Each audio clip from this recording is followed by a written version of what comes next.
Salut l'équipe, j'espère que vous allez bien, ça fait plaisir de vous retrouver. Je suis parti en vacances, donc voilà, c'est pour ça qu'il n'y a pas eu de vidéo ces derniers temps, mais voilà. On est là, aujourd'hui on va parler de l'actualité du Paris Saint-Germain, bien sûr, un peu du mercato, les joueurs qui ont signé, qui peuvent signer, et puis on va parler aussi de Kipembe, qui est en partance vers Chelsea. On sait que Chelsea aujourd'hui veut le faire signer. Donc voilà, le PSG s'est envolé hier pour sa tournée au Japon. Une tournée qui va être où le Paris Saint-Germain va jouer 3 matchs contre des équipes japonaises. Donc on verra ça, c'est des horaires assez inhabituels vers midi. Donc voilà les gars. Alors j'ai entendu dernièrement Cristiano Ronaldo au PSG, Robert Lewandowski au PSG. Mais les gars, vous êtes sérieux?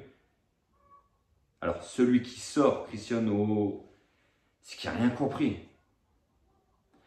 On nous a dit quoi? Le PSG finit le bling bling. Le Paris Saint-Germain veut rentrer dans une nouvelle ère.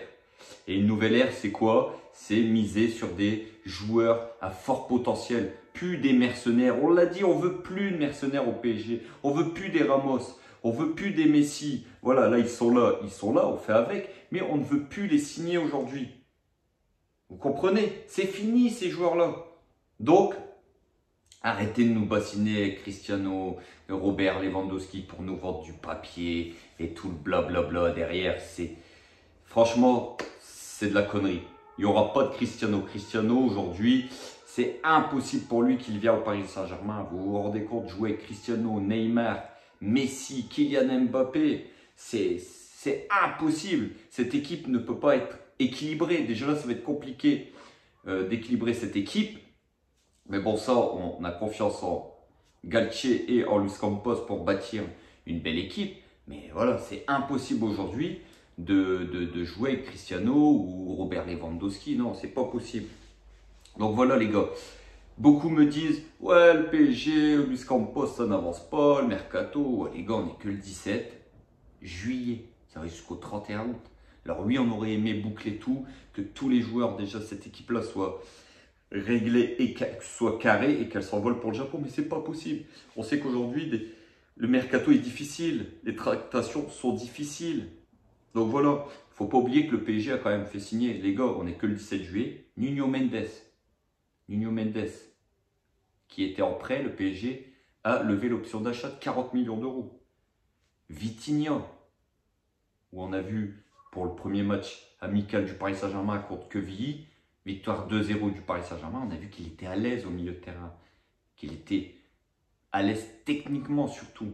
Donc c'est une belle promesse, mais c'est 41 millions d'euros aussi les gars, ça fait 80. Hugo Ekitike, le joueur de Reims, ça aussi c'est une belle promesse. Alors faut pas s'enflammer, lui le premier dit j'ai aucune pression, ceci. Tu joues au PSG garçon, t'es pas à Reims, la pression tu vas l'avoir à Paris. Mais voilà, c'est un bon discours, c'est bien.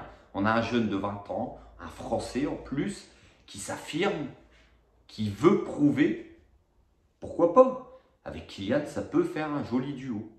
À voir. Moi, je pense qu'il sera le remplaçant de Kylian Mbappé. Mais voilà, on a un joueur à 36 millions d'euros, bonus compris, qui est le futur du Paris Saint-Germain, certainement. Le PSG a fait signer des jeunes. Ayman Kari, Zahir Emery, qui ont signé pro leur premier contrat professionnel au Paris Saint-Germain. Et surtout, le PSG a prolongé Kylian Mbappé. Donc tout ça, ça fait déjà quand même une certaine somme.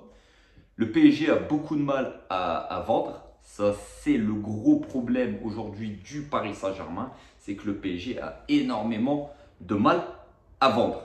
Mais, comme je vous ai dit, le mercato n'est pas fini, les gars. On a jusqu'au 31 août. Faisons confiance à Luis Campos. On sait très bien qu'il est à l'aise sur la partie mercato. On sait très bien que Antero Henrique, lui aussi, tire les ficelles derrière. Et c'est quand même des mecs qui connaissent leur taf. Donc, faisons-leur confiance. Restez patients. Renato Sanchez, ça négocie avec Lille. Mais c'est pratiquement fait. Un bon milieu de terrain, physiquement costaud, qui dégage de la puissance, qui pourrait être une bonne complémentarité à Verratti et Vitinha. Skriniar. On sait que le PSG, comme on va revenir un petit peu après, le PSG il ne veut pas se débarrasser de Kimpembe. On va en parler après, mais voilà, si Kimpembe part, il faut le remplacer par du lourd. Et Skriniar, aujourd'hui, les gars, c'est du très lourd défensivement. C'est un joueur qui dégage de l'assurance, qui dégage une puissance phénoménale. C'est quand même un joueur, un défenseur de classe mondiale. On n'est pas en train de parler d'un joueur qui a un futur gros potentiel. Non, c'est un joueur qui est en pleine force de l'âge. Et voilà. Et après, il y a Scamacca. Alors, Scamacca, les gars, moi, je ne vois pas l'utilité aujourd'hui de signer Scamacca. Je vais vous dire pourquoi. Parce qu'on a signé le jeune Ekitike de Reims. Donc, pour moi, je ne vois pas l'utilité de signer Scamacca. Et aussi Khéphren Thuram, que Galtier veut ramener dans ses filets de Nice. Lui voudrait jouer au Paris Saint-Germain. Maintenant, son père, Lilian Thuram, pense qu'il a sa chance à Nice. Il veut peut-être lui laisser un petit peu d'expérience, prendre de l'expérience à Nice. C'est possible. Donc, deux dossiers à voir. Donc, voilà, les gars. Concernant Arnaud Kalimuendo, parce que c'est bien beau de prendre des attaquants, mais il ne faut pas oublier, les mecs, qu'on a un super attaquant. Un jeune Titi, Kalimuendo, qui lui, pour moi, a sa chance réellement au Paris Saint-Germain, surtout en doublure de Kylian. C'est un joueur qui, depuis 2 ans, régale le peuple lensois. Nous, on voit ses performances tous les week-ends. Et sincèrement, Kalimuendo, moi, les gars, je le trouve super bon. C'est un joueur rapide, puissant, vivace et qui est à droite devant le but. Donc, pourquoi aller claquer des 40 millions à droite et à gauche alors qu'on a ce qu'il nous faut devant nos yeux? Mais non, le PSG est obligé quand même d'acheter. Faisons confiance en nos jeunes. Moi, je pense que Kalimuendo aurait fait une très très belle doublure de Kylian Mbappé. Donc voilà. En tout cas, Kalimuendo a impressionné Christophe Galtier dans les entraînements de cette reprise. Ça ne m'étonne pas. Ça ne m'étonne pas, les gars, parce que comme je vous ai dit, voilà, c'est un joueur qui dégage beaucoup de peps, beaucoup de puissance. Et je pense que Galtier a été impressionné par Kalimuendo. Donc, il est parti avec le groupe au Japon et pourquoi pas faire ses preuves là-bas. Leeds et Newcastle restent intéressés par son profil. On sait que Leeds apparemment est en négociation avec le PSG pour une somme de 20 à 25 millions d'euros. Donc voilà, ça remplirait un petit peu les caisses vu qu'on vient d'acheter Ekitike à Reims. Donc voilà, le dossier Kimpembe, les gars. Et après ça, on va revenir parce qu'il y a des joueurs qui sont partis de tournée au Japon et que je ne comprends pas. Donc voilà, on va en revenir. Négociation en cours entre le PSG et Chelsea pour Kimpembe, les gars. Paris demande 60 à 65 millions d'euros, tandis que Chelsea est prêt à proposer 45 à 50 millions. Bien qu'il compte sur son joueur, le PSG est prêt à le laisser partir en cas de bonne offre. Voilà, le PSG aujourd'hui, on sait qu'ils ont besoin de liquidité pour certainement devoir signer Skriniar. On sait qu'aujourd'hui, le PSG veut faire une défense Skriniar, Marquinhos et Sergio Ramos. Moi, les gars, vous savez ce que je vous ai déjà dit. Kimpembe, pour moi, voilà, c'est un Titi. On sait qui mouille le maillot. Mais voilà, s'il part, il part. Il faut arrêter de s'attacher à des joueurs. Aujourd'hui, il faut s'attacher qu'à une seule identité. C'est ça. C'est le Paris Saint-Germain, les gars. Les joueurs sont que de passage. Je vous l'ai déjà dit.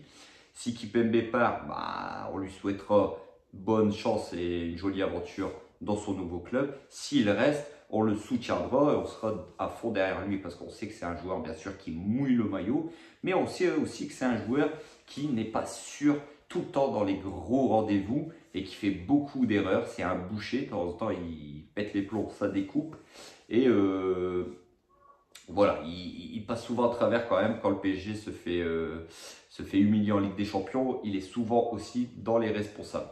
Donc voilà, aujourd'hui le choix de Kimpembe. Donc, s'il reste, tant mieux. S'il part, bon, on lui souhaitera bonne chance. La tournée au Japon, les gars. Parce qu'il y a des joueurs qui ont été emmenés et que je ne comprends pas. Faut m'expliquer. Surtout, Mauro Icardi. Qu'est-ce qu'il fout au Japon? Qu'est-ce que ce mec-là fout au Japon? Surtout que il va pas crever l'écran avec 3 matchs. C'est un joueur qui sait plus mettre un pied devant l'autre. C'est un joueur qu'aujourd'hui, le Paris Saint-Germain est prêt à laisser partir et en prêt et payer son salaire. Non mais, foutez-moi ça dehors. Cassez-lui son contrat comme les Kurzawa, comme les Herrera, qui nous met des stories de la ville de Paris. Il se fout de notre gueule. Il est tout le temps là en train de mettre des stories de la ville de Paris. C'est magnifique, je profite. Dégagez-moi ça. Cassez-leur long contrat. Cassez-leur long contrat, s'il vous plaît. Et dégagez-moi ça du Paris Saint-Germain. C'est Sansu qui nous pourrissent le groupe. C'est une pomme pourrie dans un panier. Et on sait ce que ça fait. Ça pourrit tout le reste.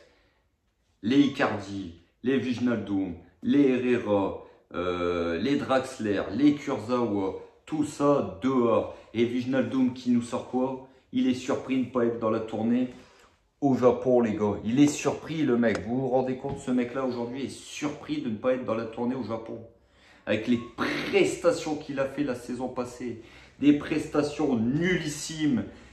On n'aurait pas dit le même joueur. Sincèrement, moi, à Liverpool, je le voyais. C'était quand même du lourd, Wijnaldum. Quand il a signé au Paris Saint-Germain, je me suis dit, on a signé un putain de joueur. Franchement, je me suis dit, on fait une sacrée affaire en signant Wijnaldum. Et le mec vient à Paname. Il profite. Il profite de la ville de Paris. Sur le terrain, il ne met pas un pied devant l'autre. Et en vacances, il nous fait voir dans ses stories toutes ses vacances de luxe aux Maldives, aux Seychelles, je ne sais pas où. Et en revenant de ses vacances de rêve, il nous sort quoi? Parce qu'il n'est pas dans la tournée du Japon, il n'est pas content. Mais va voir ailleurs si on est là, mon pote. Va voir ailleurs si j'y suis. Donc voilà les gars, petite vidéo. Voilà, je voulais faire une vidéo, ça fait un moment.